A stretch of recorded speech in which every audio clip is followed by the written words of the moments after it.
ইহুদি রাষ্ট্র ইসরায়েল কিভাবে ধ্বংস হবে? আজ আমরা হাদিসের আলোকে জানব ইহুদি রাষ্ট্র ইসরায়েল কিভাবে ধ্বংস হবে। ইমাম বাকের রহমতুল্লাহি আলাইহি থেকে ইমাম জাফর জুফি বর্ণনা করেন, যখন রোমের বিদ্রোহীরা রামাল্লায় অবতরণ করবে, ওই বছর পাশ্চাত্যের পক্ষ থেকে সমগ্র বিশ্বজুড়ে যুদ্ধ বিগ্রহ সৃষ্টি হবে। ইসরায়েলের পতন সম্পর্কে বর্তমান যুগের স্কলারগণ বলেছেন, ইনশাআল্লাহ ইসরায়েল আগামী শতাব্দীতে ধ্বংস হয়ে যাবে, এমনকি আগামী শতাব্দীর এক চতুর্থাংশের মধ্যেই, অর্থাৎ প্রথম ২৫ বছরই। তাকে প্রশ্ন করা হয়েছিল, কিভাবে আপনি এত নির্দিষ্ট করে বলছেন? তিনি উত্তর দিয়েছিলেন, আমি কুরআনকে বিশ্বাস করি। প্রতিটি জাতির জন্য একটি নির্দিষ্ট সময় রয়েছে। প্রথম ৪০ বছর হলো প্রতিষ্ঠার সময়, দ্বিতীয় ৪০ বছর হলো নিরাপত্তা ও সুখ্যাতি অর্জনের সময়, এবং শেষ ৪০ বছর হলো বিশৃঙ্খলা ও ধ্বংসের সময়।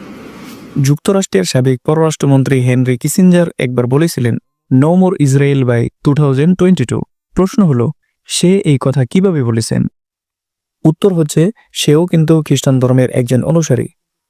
স্বাভাবিকভাবে বলা যায়, তাদের ধর্মগ্রন্থে এন্ড টাইম প্রপার্সি নিয়েও অনেক ভবিষ্যৎবাণী করা হয়েছে। তাই সে তার ধর্মের ভবিষ্যৎবাণী আলোকে হয়তো বলেছে। সিরিয়ার সাংবাদিক আল বুজাইরামি 2012 সালে ফিলিস্তিনের টিভি চ্যানেলকে বলেছিলেন, আমি এখন এমন একটি বিষয়ে বলতে যাচ্ছি যা ইতিপূর্বে কেউ শুনেনি। আমেরিকার গোয়েন্দা সংস্থা সিআইএ টপ সিক্রেট নথি সাবেক আমেরিকান প্রেসিডেন্ট বিল ক্লিন্টনকে দিয়েছিল, যেটি কিছুটা এমনই ছিল, আমি মনে করি না যে ইসরায়েল 2022 সালের মধ্যে অক্ষত থাকতে পারে। আপনারা ইতিমধ্যে জেনেছেন, পবিত্র আল আকসার চাবি মুসলমানদের নিকট হস্তান্তর করা হয়েছে। এখন প্রশ্ন হচ্ছে, ইমাম মাহদী যখন আসবেন তখন কি জেরুজালেমকে খেলাফতের রাজধানী করবেন, এবং এখান থেকেই কি পরিচালিত হবে আগামী দিনের মুসলিম বিশ্ব?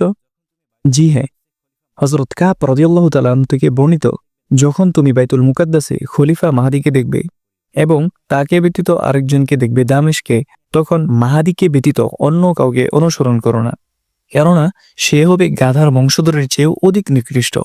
হযরত আব্দুল্লাহ ইবনে হাওয়ালা রহমতুল্লাহি আলাইহি থেকে বর্ণিত, রাসূলুল্লাহ সাল্লাল্লাহু আলাইহি সাল্লাম বলেছেন, যদি তুমি তোমার জীবদ্দশায় দেখতে পাও খিলাফত বাইতুল মুকাদ্দাসে প্রতিষ্ঠিত হয়েছে, তখন ভূমিকম্প, ভূমিধস, বড় দুর্যোগগুলো খুব নিকটবর্তী হবে, যেমনটা আজ আমরা বিভিন্ন দেশে দেখতে পাচ্ছি। জেরুজালেম বিজয়ের পর ইমাম মাহদী আলাইহিস সালাম ইহুদিদের সাথে কেমন ব্যবহার করবেন? ইহুদিদের বেশিরভাগই কি তখন মুসলমান হয়ে যাবে? রাসূলুল্লাহ সাল্লাল্লাহু আলাইহি সাল্লাম বলেছেন, তাবুত আস সাকিনা আন্তাকিয়া একটি গুহা থেকে এবং তাওরাতের মধ্যসমূহ সিরিয়ার একটি পাহাড় থেকে বের করে আনা হবে। বলে রাখা ভালো, তাবুত আস সাকিনা হচ্ছে ওই সিন্দুকটি, যেই পবিত্র সিন্দুকটি ইহুদিরা খুঁজছে। আর এই গ্রন্থের মাধ্যমে ইহুদিদের কাছে দলিল ও প্রমাণ পেশ করা হবে। অবশেষে তাদের মধ্যে অনেকেই ইসলাম ধর্ম গ্রহণ করবেন। হযরত কাব রাদিয়াল্লাহু তাআলা আনহু থেকে বর্ণিত, মাহদী আলাইহিস সালামের নামকরণ মাহদী আলাইহিস সালাম করার কারণ হচ্ছে, সে ইহুদিদেরকে আসল তাওরাত কিতাবের পথ দেখাবে। ইমাম মাহদী তাওরাত কিতাবকে সিরিয়ার এক পাহাড় থেকে খুঁজে বের করবে, অতঃপর উক্ত কিতাবের উপর ইহুদিদের অনেক দল আত্মসমর্পণ করবে, যা তিনি 30,000-এর মতো উল্লেখ করেছেন। উল্লেখ্য যে আসল তাওরাত কিতাব ও কোরআনের মধ্যে কোনো পরস্পর বিরোধী কিছু থাকবে না, কারণ দুটি কিতাবই আল্লাহর কাছ থেকে অবতীর্ণ হয়েছে, যার কারণে ইহুদিরা আস্তে আস্তে হেদায়েতের দিকে আসবে এবং মুসলমান হয়ে যাবে। হযরত কাব রাদিয়াল্লাহু তাআলা আনহু থেকে বর্ণিত, তিনি বলেন, ইমাম মাহদী রোমে যুদ্ধের জন্য সৈন্য পাঠাবেন। সেখানে 10 জন বুদ্ধিমান জ্ঞানী দিবেন, যারা আন্তাকিয়া এক গুহা থেকে তাবুত আস সাকিনা খুঁজে বের করবে, যেটার ভিতর আল্লাহ তাআলা মূসা আলাইহিস সালামের উপরে যে তাওরাত কিতাব নাজিল করেছিলেন এবং ঈসা আলাইহিস সালামের উপরে যে ইনজিল কিতাব নাজিল করেছিলেন তা থাকবে। অতঃপর ইমাম মাহদী তাওরাতওয়ালাদের তাওরাত দ্বারা বিচার করবে এবং ইনজিলওয়ালাদেরকে ইনজিল কিতাব দিয়ে বিচার করবে। রাসূলুল্লাহ সাল্লাল্লাহু আলাইহি সাল্লাম বলেছেন, ইমাম মাহদীর মাধ্যমে তাইবেরিয়ার হ্রদ থেকে এর উদ্ধার কাজ শুরু হবে। ওই সিন্দুকটি অর্থাৎ তাবুত আস সাকিনা বাইতুল মুকাদ্দাসে আনা হবে এবং মাহদী আলাইহিস সালামের সামনে রাখা হবে।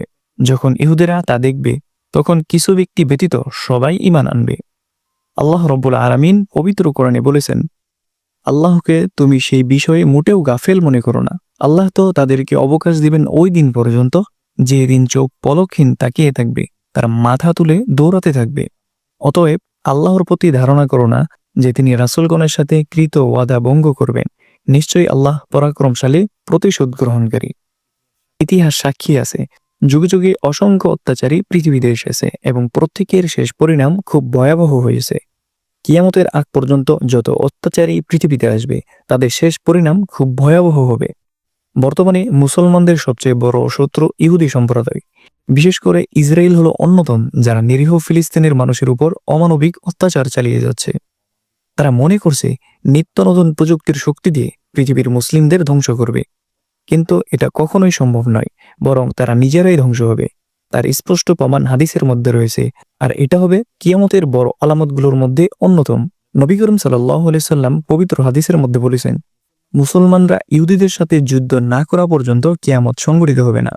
এমনকি ইহুদিরা পাথর ও গাছের আড়ালে লুকাবে, তখন পাথর ও গাছ বলবে, হে আল্লাহর বান্দা, এই যে গাছের পিছনে এক ইহুদি লুকিয়ে আছে, তুমি এসে ওকে হত্যা করো।